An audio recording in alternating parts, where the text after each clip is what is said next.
À 70 ans, j'ai appris que l'amour peut être la plus cruelle des armes, et que parfois, le silence est la plus puissante des réponses. Abonnez-vous. Vous n'imaginez pas à quel point j'ai besoin de savoir que quelqu'un m'écoute, que quelqu'un me comprend. Le matin où tout a basculé sentait la lavande et le café froid. Cette odeur particulière qui traîne dans une maison où une seule personne vit désormais, où les habitudes se sont cristallisées en rituels solitaires. Mes mains tremblaient légèrement en tenant ma tasse, pas de vieillesse, pas encore, mais de cette intuition que quelque chose n'allait pas. Mon téléphone avait sonné la veille. Amélie, ma fille de 34 ans, sa voix pétillante d'excitation. « Maman, devine quoi? Marc et moi, on part aux Seychelles. Un hôtel 5 étoiles, des excursions en hélicoptère, des restaurants étoilés.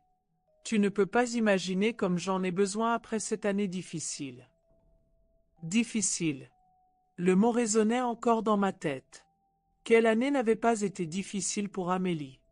Quel mois, même? Toujours une crise, toujours un besoin urgent, toujours cette façon de présenter ses désirs comme des nécessités vitales. Et Marc? Son travail lui permet vraiment de s'absenter? Un silence. Puis ce rire un peu trop aigu qu'elle avait quand elle mentait. Oh, tu sais, il se débrouille toujours. On mérite ce voyage, maman, après tout ce qu'on a traversé.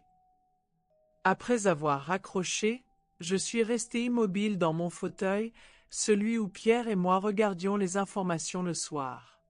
Celui où il me racontait ses projets pour le jardin, pour la véranda qu'il voulait construire. Celui où j'ai pleuré le jour où le médecin a prononcé le mot métastase. Quelque chose dans la voix d'Amélie me dérangeait. Une assurance trop fragile, comme un château de cartes prêt à s'effondrer. Le lendemain matin, cette sensation persistait. Une petite voix insistante, le genre d'intuition qu'on développe après 40 ans passés à déchiffrer les non-dits d'une famille, à lire entre les lignes des silences. J'ai ouvert mon ordinateur portable, celui que Pierre m'avait offert pour mes 65 ans en disant « Il faut que tu apprennes, Colette. Le monde change. » Le monde avait changé, effectivement. Et ma fille aussi. Le compte joint d'urgence. Celui que j'avais ouvert après la mort de Pierre, quand Amélie m'avait convaincu qu'elle pourrait avoir besoin d'accéder rapidement à des fonds si quelque chose m'arrivait. Pour les urgences médicales, maman, tu vis seule maintenant. J'avais cédé par amour. Par cette culpabilité maternelle qu'elle savait si bien exploiter. Les chiffres sur l'écran étaient sans appel. 12 863 €. Débité en 3 fois, les 15, 16 et 17 du mois. Réservation d'hôtel, billets d'avion, excursion, tout le voyage aux Seychelles, payé avec mon argent. Mon argent. L'argent de mes 42 ans de service à la bibliothèque municipale. L'argent des heures supplémentaires acceptées sans broncher pour payer les études d'Amélie, ses leçons de piano qu'elle a abandonnées, sa voiture de première nécessité qu'elle a revendue 6 mois plus tard. Je n'ai pas pleuré, pas crié, pas appelé immédiatement pour demander des explications. J'ai simplement noté les numéros de réservation, un par un, avec la précision méticuleuse que Pierre admirait chez moi. Tu es comme ça, Colette. Méthodique. C'est pour ça que tu es la meilleure bibliothécaire de la région. Puis j'ai commencé à appeler. L'hôtel d'abord. Une voix aimable avec un accent créole. Madame Lambert? Oui, nous avons bien votre réservation. Vous souhaitez modifier quelque chose? L'annuler, s'il vous plaît. Je vois, il y aura des frais d'annulation, bien sûr. Je comprends. La compagnie aérienne ensuite. Plus compliqué, mais possible moyennant des pénalités. Les excursions, le restaurant gastronomique, même cette séance de spa que Marc avait sûrement ajoutée en pensant faire plaisir à ma fille. Tout annulé. Méthodiquement. Sans colère apparente. Puis j'ai retiré l'accès d'Amélie au compte. Définitivement. Enfin, j'ai préparé du thé et je me suis assise dans le jardin. Les roses que Pierre avait plantées fleurissaient encore, fidèles malgré son absence. Certaines choses survivent à la trahison. D'autres révèlent leur véritable nature quand on les prive de ce qu'elles croyaient leur être dû. Le téléphone a sonné 3 jours plus tard. Pas Amélie directement, elle était trop maligne pour ça. Marc d'abord, la voix tendue. Colette, il y a eu un problème avec les réservations. Tout a été annulé, je ne comprends pas. Moi, je comprends très bien. Un silence. Puis, plus agressif. Amélie pleure depuis ce matin. Elle avait besoin de ses vacances, elle traverse une période difficile. Marc, mon petit, Amélie traverse toujours une période difficile. C'est devenu sa façon d'être au monde. Vous ne pouvez pas faire ça. C'est de l'argent familial. J'ai raccroché. Doucement. Sans claquer le combiné. L'argent familial. Comme si 42 ans de labeur m'avaient donné le droit de financer les caprices de ma fille adulte. Comme si l'amour maternel était une créance perpétuelle. Amélie a appelé le lendemain. En larmes, comme prévu. Maman, comment tu as pu me faire ça? Nous humilier devant tout le monde? Marc ne me parle plus, il dit que c'est ma faute, que je t'ai mal expliqué. Tu ne m'as rien expliqué du tout, ma chérie. Tu as pris. Pris? C'est mon compte aussi. Non. C'était un compte d'urgence. Dis-moi, Amélie, quelle était l'urgence? Silence. Puis cette voix qu'elle prenait petite fille quand elle voulait attendrir. J'avais besoin de souffler. Maman, tu ne comprends pas le stress que je vis, les responsabilités. Quelles responsabilités, exactement? Tu travailles à temps partiel dans une boutique de décoration. Tu n'as pas d'enfant, pas de crédit immobilier, pas de parents à charge. Comment oses-tu? Sa voix avait changé. Plus d'artifice, plus de petite fille. Juste la rage brute de quelqu'un qui voit son jeu découvert. Comment j'ose quoi? Protéger l'argent que j'ai gagné? Refuser de financer tes fantaisies? Tu es devenue méchante, maman. Égoïste. Papa n'aurait jamais fait ça. Papa. L'argument massu. Celui qu'elle sortait toujours quand elle voulait me blesser. Papa payait déjà tes caprices, Amélie. Maintenant qu'il n'est plus là, tu croyais que j'allais prendre le relais indéfiniment. Elle a raccroché. Violemment, cette fois. J'ai préparé du thé et j'ai sorti mes relevés bancaires. Tous.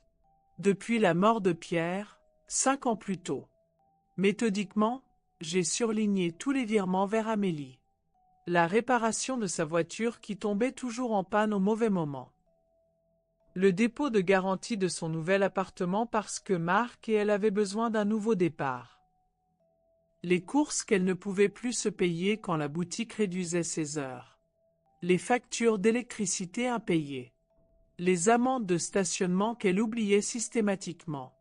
192 327 €. En 5 ans. Plus de 38 000 € par an. 3 000 € par mois. Plus que ma pension de retraite. J'avais nourri un monstre en croyant aider ma fille. 2 semaines plus tard, Amélie a publié un message sur Facebook.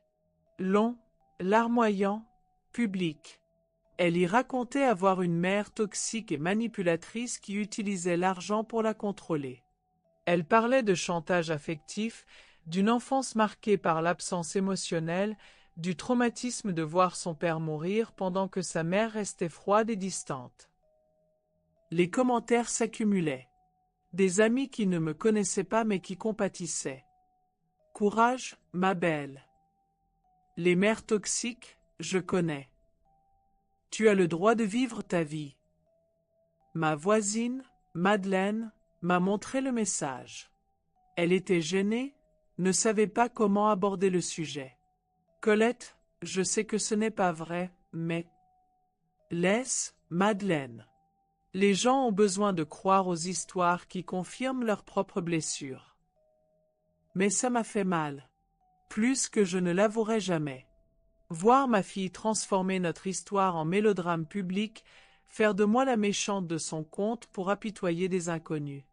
C'était une trahison d'une autre dimension. Une semaine plus tard, un homme en costume a sonné à ma porte. Huissier. Amélie m'a signé en justice pour violence psychologique et manipulation financière. Elle réclamait 150 000 € de dommages et intérêts pour les préjudices émotionnels subis pendant des années. J'ai signé le récépissé sans trembler. Puis j'ai appelé Maître Dubois, l'avocat qui s'était occupé de la succession de Pierre. Colette, je vais être franc. Votre fille n'a aucune chance. Mais le procès risque d'être pénible. Elle va étaler votre vie privée, inventer des souffrances. Laissez-la faire. J'ai quelque chose de mieux que sa parole. J'ai rassemblé tous mes documents. Les relevés bancaires, bien sûr, mais aussi les messages de remerciement d'Amélie après chaque virement. Les photos qu'elle publiait de ses achats, de ses sorties, de ses week-ends prolongés, toujours accompagnées de commentaires sur sa mère adorée qui la gâtait trop. Les attestations de la boutique confirmant qu'elle avait refusé plusieurs propositions de travail à plein temps pour préserver son équilibre personnel. Maître Dubois a sifflé en découvrant le dossier. 192 000 € en 5 ans? Et elle ose parler de manipulation. Elle ne calcule jamais les sommes, maître. Pour elle, l'argent apparaît, c'est tout. Comme la nourriture dans le frigo quand elle était petite. Pendant que l'avocat préparait ma défense, j'ai pris une autre décision. J'ai changé mon testament. Fini, l'héritage pour Amélie. Tout irait à Julien, mon petit-neveu de 20 ans, le fils de la sœur de Pierre. Ce garçon qui venait me voir spontanément, qui m'aidait à porter mes courses sans que je le demande, qui m'envoyait des photos de ses études d'ingénieur avec des petits mots. Pour te faire plaisir, tante Colette. Amélie n'aurait rien. Ni la maison que Pierre avait construite de ses mains, ni les économies que j'avais patiemment constituées, ni même ces bijoux de famille qu'elle convoitait depuis des années en répétant « Quand tu ne seras plus là ». Le procès n'a jamais eu lieu. 6 semaines après l'assignation, j'ai trouvé une lettre dans ma boîte. L'écriture d'Amélie, cette belle cursive qu'elle avait apprise en primaire et qu'elle n'utilisait plus jamais. Maman, je ne sais pas par où commencer. Marc est parti. Il dit que je suis trop compliquée et qu'il ne peut plus supporter mes drames. Peut-être qu'il a raison. L'avocat m'a montré tous tes papiers. Les montants, les dates, tout. Je n'avais jamais calculé. Je ne voulais pas savoir, je crois. C'était plus facile de penser que tu étais riche, que ça ne te coûtait rien de m'aider. 192 000 €. J'ai écrit le chiffre 10 fois pour réaliser. C'est plus que ce que la plupart des gens gagnent en 5 ans. Et moi, je l'ai pris comme si c'était normal. Comme si c'était ton devoir. Marc m'a dit des choses horribles avant de partir. Il m'a traité de sangsue, de fille pour y gâter. Il a dit que j'avais tué papa avec mes caprices, que j'étais en train de te tuer aussi. Je l'ai giflé, mais après, j'ai pleuré parce que je savais qu'il avait raison. Je vais retirer ma plainte. Maître Rousseau dit que je peux encore le faire sans frais. Je sais que tu n'aurais jamais perdu, de toute façon. Tu as toujours tout gardé, tous les papiers, toutes les preuves. Papa disait que tu étais la femme la plus organisée qu'il connaissait. J'ai trouvé du travail. Pas grand-chose, juste l'accueil dans un cabinet médical, mais c'est un plein temps. J'ai ouvert mon propre compte en banque, le premier de ma vie où il n'y a que mon nom. C'est bizarre de voir les chiffres descendre quand je dépense. Ça fait mal, mais c'est un mal nécessaire, je crois. Je ne te demande pas de me pardonner. Je ne sais même pas si je me pardonne. Mais je voulais que tu saches que j'ai compris. Trop tard, peut-être, mais j'ai compris. Je t'aime, maman. Vraiment. pas avec des conditions, pas avec des attentes, pas en calculant ce que ça peut m'apporter. Je t'aime comme j'aurais dû t'aimer depuis le début. Amélie. PS, j'ai supprimé le message Facebook. Et j'ai écrit à tous ceux qui avaient commenté pour leur dire que je m'étais trompée, que tu n'étais pas ce que j'avais raconté. Je ne sais pas si ça répare quelque chose, mais c'était le minimum. J'ai plié la lettre soigneusement. Puis je suis montée au grenier et j'ai sorti la boîte où je gardais les souvenirs d'Amélie enfant. Son premier dessin d'école, celui où elle nous avait représentés tous les trois devant la maison, avec un soleil jaune énorme et je vois IME écrit en lettres tremblantes. J'ai glissé la lettre à côté du dessin. Pas par sentimentalisme, pas parce que tout était pardonné, mais parce que les deux documents étaient vrais, chacun à sa manière. L'enfant qui aimait inconditionnellement et l'adulte qui avait appris, enfin, ce que signifiait aimer. 6 mois ont passé. Amélie m'envoie une carte postale chaque semaine. Jamais de demande d'argent. Juste des nouvelles brèves. Son travail, sa nouvelle vie, les petits plaisirs qu'elle s'offre avec son salaire. Elle a acheté une plante verte. Elle a appris à faire des confitures. Elle s'est inscrite à des cours de poterie. Elle reconstruit sa vie, brique par brique. Moi, j'ai gardé mon Nouveau Testament. Et mon silence sur cette histoire. Quelques amis savent qu'Amélie et moi avons eu des difficultés, mais personne ne connaît les détails. Ce n'est pas de la honte.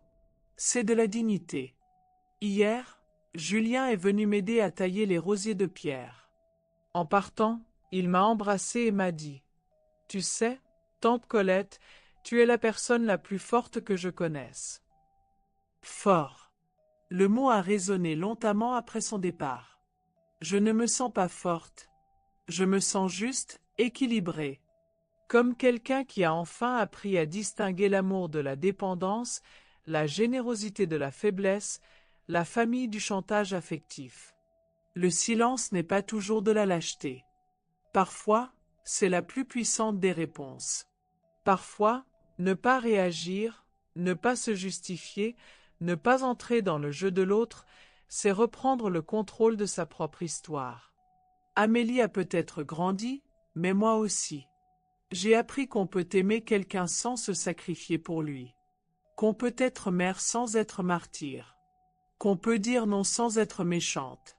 Pierre me manque encore, surtout le soir quand la maison devient trop silencieuse.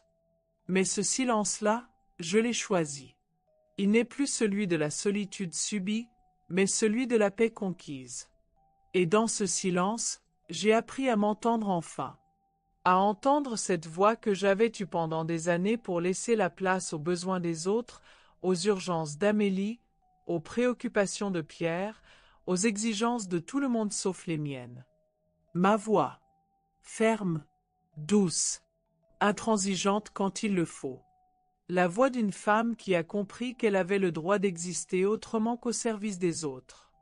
Ce matin, j'ai arrosé les roses. Elles fleurissent encore, fidèles, malgré l'absence de leur jardinier. Certaines choses survivent aux trahisons. D'autres révèlent enfin leur vraie nature quand on arrête de les nourrir. Je ne sais pas si Amélie et moi retrouverons un jour une vraie relation. Peut-être, peut-être pas.